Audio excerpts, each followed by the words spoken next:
Hi, I'm Lynn Russell and I'm here today with Caroline from Bailey's Horse Feeds, my very long-term sponsors.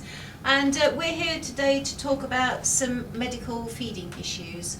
And today we're going to talk about Azoturia, or for those people who don't know what it is tying up, or some people call it Monday morning disease. When I say Monday morning disease, it's because a horse has worked hard on the weekend, not worked on Monday. Now, the symptoms of Azoturia are: you can bring the horse out of the stable, and as he's walking out the stable, he looks like he's got cramp behind. The muscles behind the saddle are tight, there's no give in them, and he's not using his back legs properly, so he looks as if he's semi-crippled. Now, the cause of that is quite often because the horse isn't assimilating the feed and he's not breaking down the feed before he's working. So we have to look at how to deal with it and ways around it. It's something that I don't get very often, but it does crop up from time to time. It can often crop up after you've worked a horse. You stand him for a period of time, you then ask him to move off, and he finds great difficulty in doing so, and in some cases he can't. The first thing you need to do is to get him back to his stable. The second thing you need to do is to get him warm, because quite often they're very cold, so you need to put extra rugs on to warm him across his kidneys. I give them 2 sachets of bute, and I give them some ACP, which is a muscle relaxant, if it's a mild case. If it's a serious case, then I may have to call the vet. But basically it is stemmed from what you're feeding.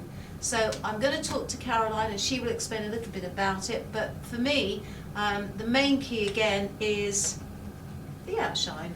But Caroline will tell you a little bit more about it, and if there's anything you want to ask me about Azoturia, then do ask me, because obviously I've had experience and maybe you haven't. Okay, yeah. Certainly just looking, so unfortunately if this situation arises, then it can be necessary to change the diet, particularly if high energy feeds have been involved. As Lynn said, you know, sometimes the horses are in hard work, they have a day off or more, and the feeds are reduced. Actually, you know, when it has cropped up, I found the most is if you've got people that hunt. You know, they'll hunt Saturday, they'll rest the horse all day Sunday, then they'll pull it out Monday, which is why it's called Monday morning disease, and the horse will come out, they put it into work too quickly before it's loosened its muscles up, and bang, you get this cramp situation that sets in. And that is a situation that we hear by people contacting us. They'll describe that situation, and that's a problem that's arisen. So and so in this case then we can look to manage the problem, because unfortunately, have you found that they can be more susceptible to it then once they've had it? Definitely. Yeah, definitely. So it's more than a kind of a preventative measure, would you say, to try and manage the situation? Yeah, I mean, with quite often I've had feed. It is something actually that crops up with the thoroughbreds, and if I've had a thoroughbred horse that has had it once, then very often what I'll do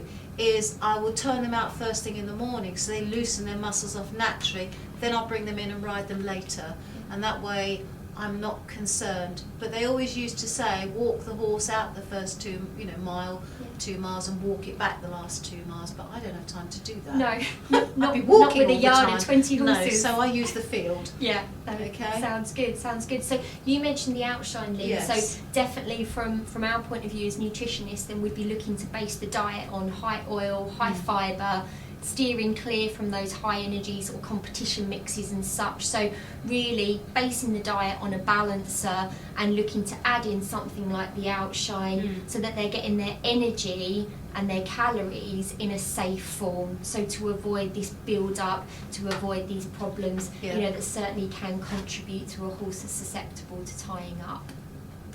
And what happens is that if a horse gets repeated attacks of Azoturia or tying up, you get what's called muscle wastage behind. So when you look at the quarters where you have that nice round bottom, if they've had a few attacks, you will find that because the blood supply isn't going through to the muscle, you will get a little bit of wastage, and if it keeps happening, then obviously you're going to keep having more and more muscle wastage. And it is something that you do have to take very seriously.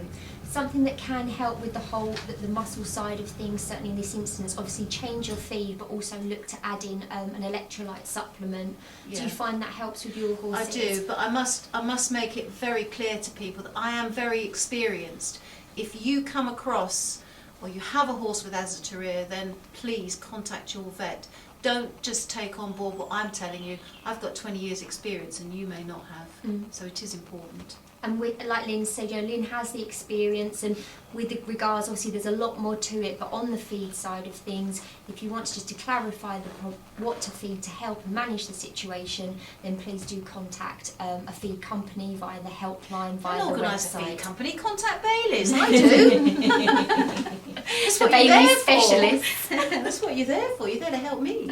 That's right. So yeah, anybody, any discipline, this affects, unfortunately, doesn't it? Any horse. Yeah. You You do find that the thoroughbred horses are more prone to it than what I call the common horses, the cold-blooded horses, the Irish giraffe, that type of horse. The more quality the horse has, the more susceptible it is to Azoturia, whereas a cob is more laminitis. I hope you found that very useful. I'd like to thank Caroline from Bailey's Horse Feeds, and if you do have any problems with Azoturia, please do contact your vet. It is very serious and it does require veterinary attention. Thank you.